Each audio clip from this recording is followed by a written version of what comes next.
No, all I'm doing here, no, this 1/3 comes from this. And this 1/2 comes from that. Okay, so where does this 1/3 come from? That 1/3 comes from 1/6 plus 1/6, which is that when are the situations where both event A and B have happened? Well, if I get a 1, both event A and B have happened, and if I get a 3, both event A and B have happened. So it's out of a total of 6. Out of a total of 6, yeah. 1/6 and 1/6, yeah, exactly, yeah. Yeah, sorry, I misunderstood your question.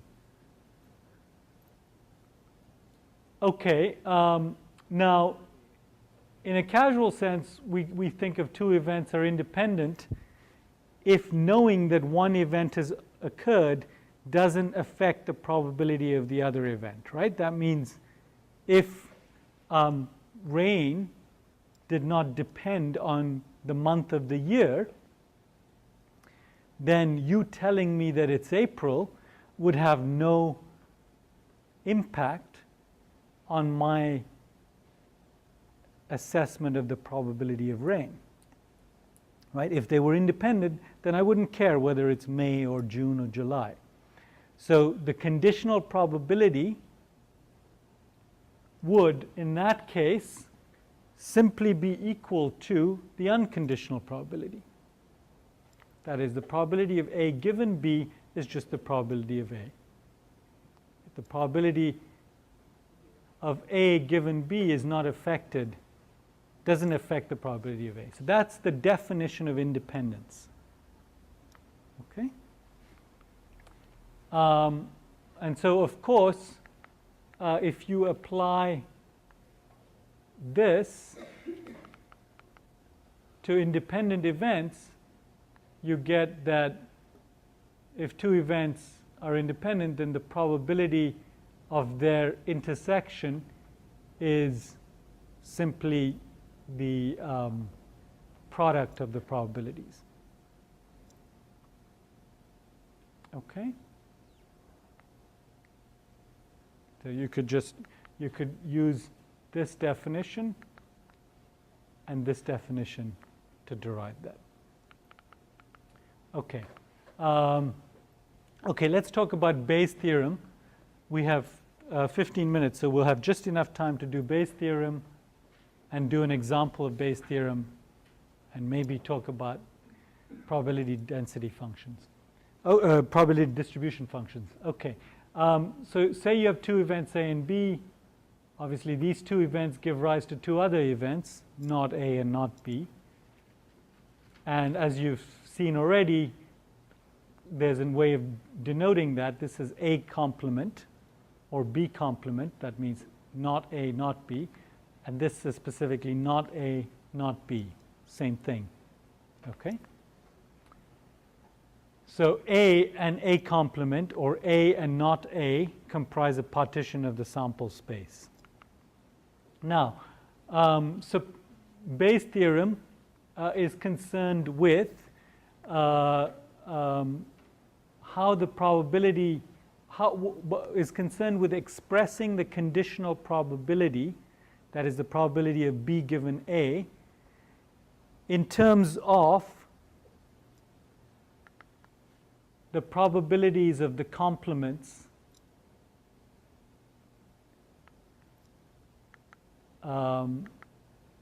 okay, so let me go back here. This is the definition of conditional probability. Sometimes it's not easy for us to compute the intersection probability or the unconditional probability. Bayes' theorem simply restates this in terms of the complement probabilities. Okay? And so I'll tell you, let's go to Bayes' theorem. And sometimes those probabilities might be easier to compute. So here is a statement of the Bayes' theorem. Probability of B given A is probability of B times probability of A given B, the reverse. Okay? So it's very easy to confuse these two, but these are two different probabilities over the probability of A. And you could work this out. It's actually not very simple to work out. Just a bit of algebra and applying the definitions a couple of times. Or it could also be expressed as probability of B times probability of A given B. So the numerators here are the same, but the denominators are different. Here, instead of writing probability of A, I've simply expanded this out to include the complements. And that's going to be probability of B times the probability of A given B plus the probability of not B given times the probability of A given not B. Okay? So just keep this in mind. And I'll show you how to use it. Okay? This without an example, this seems just like expressing one identity in a different way, which it is, but it's a useful identity. Okay. So suppose that you have a test. All people in a population are tested for some medical condition. Suppose the measles antibody. Somebody here just said that they couldn't register for my class because they didn't have proof that they had the measles antibody, right? Suppose you have the following information about this medical condition and a laboratory test for this condition, right? So I think for measles you can actually take a test, or you can show that you had measles in the past, right? So the chance of a random draw from the population having that medical condition is 0.001, so that's 1 in 1,000. Chance of a false positive test result is 1 in 100. And the chance of a false negative test result is, I think this is 1 over 500, right? Okay. So without the test, if you don't take the test, it's rational for you to think that the probability that you have that condition, that is, you've had measles, is 1 in 1,000, right? 0.001. But if you take the test and it comes back positive, what are the chances you have the medical condition? Okay, well, let's define the appropriate events. We've got two events. You have the condition or you don't. And you test positive or you don't. Okay, these are two different events that probably have some intersection. Okay, they're probably not mutually exclusive. If they were, then the test would be completely useless. Right? So but they have some intersection. How large that intersection is a measure of the power of the test. Okay, the power of the test is a casually used concept, but it has a specific statistical meaning, and it is related to the probability of the intersection. Okay, so the second event is you have a positive test result or you have a negative test result, B or not B. Okay, so let's just write down all the probabilities we know. Okay, so A was you have the medical condition. That's 1 in 1,000. We're told that the false positive, okay, well, what's the false positive? That means you test positive, so you have event B, but you actually don't have the condition, so it's given not A. So probability of B given not A is 1 in 100. And a false negative is you test negative on the test, okay, so not B, but you actually have the condition. And we're told that's 1 in 500. Okay, now, so these are given to us by the word statement of the problem. We can easily compute the negatives or the complements. Okay, so probability of A is that, probability of not A is 1 minus that. Okay, here you have to be a little bit more careful. the complement of B given not A is not B given not A. Okay, you keep the given the same and you negate the conditional, negate the numerator. Okay, and that's going to be 1 minus this. And similarly here, you keep the given the same. You had probability not B given A, so now you have probability B given A, and that's 1 minus this thing. Okay, so you've written down all these probabilities. Now you can just apply that Bayes theorem. Okay, and I've restated it here with A given B as opposed to B given A. And that's just the statement, and then you just fill in. Okay, I'm just filling in, and it turns out that it gives you 0.0908. Well, what is this? This is the probability, given that you tested positive, the probability that you actually have the condition. Well, get this. In this case, it's only 9%. So you tested positive, but there's only a 9% chance that you actually have that medical condition. Okay? So, I mean, and this is not, these numbers are not atypical of many tests. Okay? So keep in mind what the power of a test. You know, as an example, I mean, I can tell you that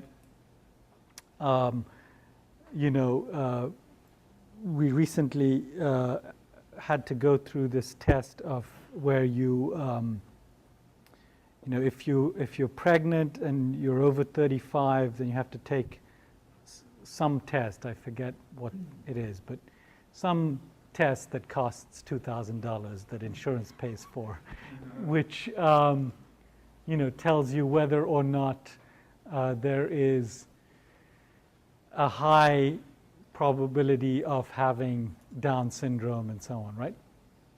And the rule is, I think the rule of thumb that medical insurance uses, or that medical practitioners use, is that if you're over 35, you have to take that test. And if you're under 35, it's optional whether you take the test or not.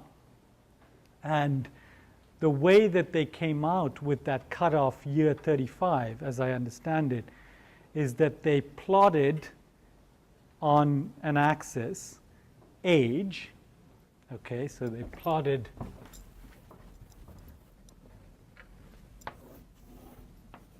age, and they plotted on this the probability of having a miscarriage if you take the test, and that increases as your age increases. And then they plotted also the probability of having Down syndrome, the unconditional probability, nothing to do with the test, and that also increases. And where they intersect happens to be 35. There is absolutely no scientific basis for you to take the intersection of those two. But nevertheless, that's what's used. Okay?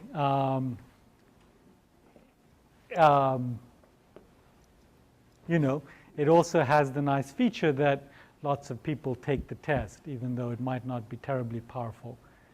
It might tell you that instead of having a 1 in 1,000 chance, you might now have a 1 in 500 chance if you test positive. And if you test negative, instead of a 1 in 1,000 chance, you might have a 1 in 2,000 chance. But, you know, but the actual conditional probabilities will be quite significant. Okay? But anyway, so that's, you want to keep that in mind, because in actual problems, environmental problems, you will often face these trade-offs of probabilities. And you want to do that in a scientific way instead of in a rule of thumb way that doesn't make sense. Okay?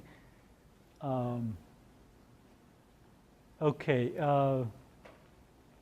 in 5 minutes, we're going to talk about probability distributions. A probability distribution, I'm sure you've probably met these before,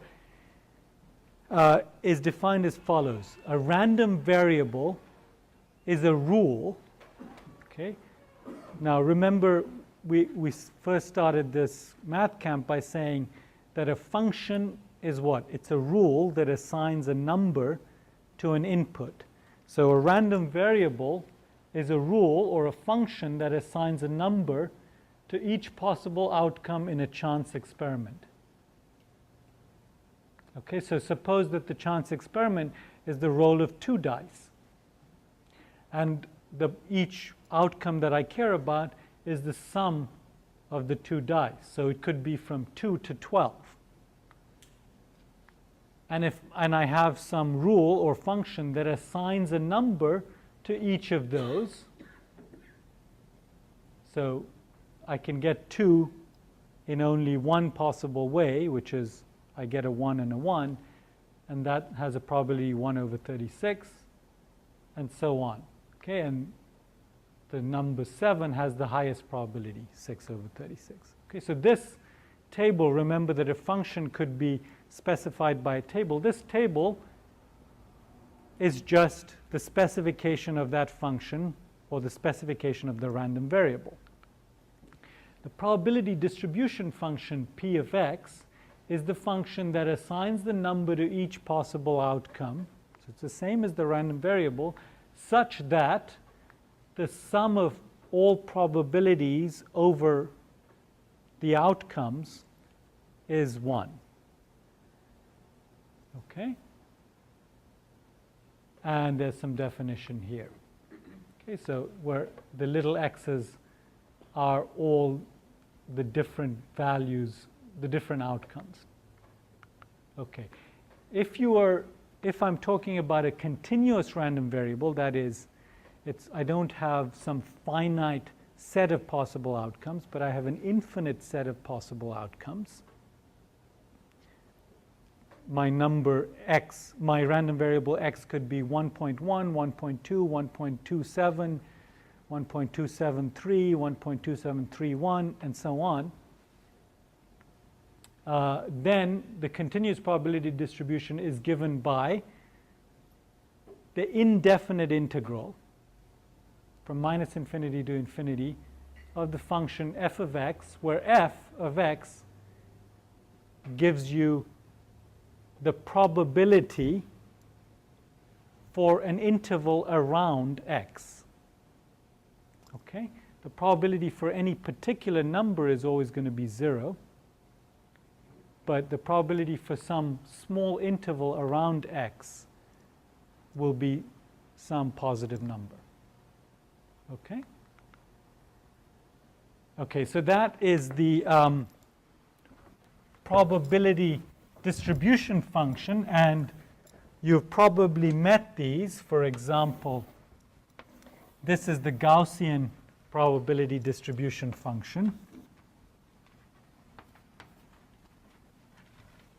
Okay, or the normal probability distribution function. Okay, the cumulative distribution function or the density function is the area under this curve from minus infinity to x, to a particular value x. Okay, so it's the integral. Okay, and so for a continuous random variable,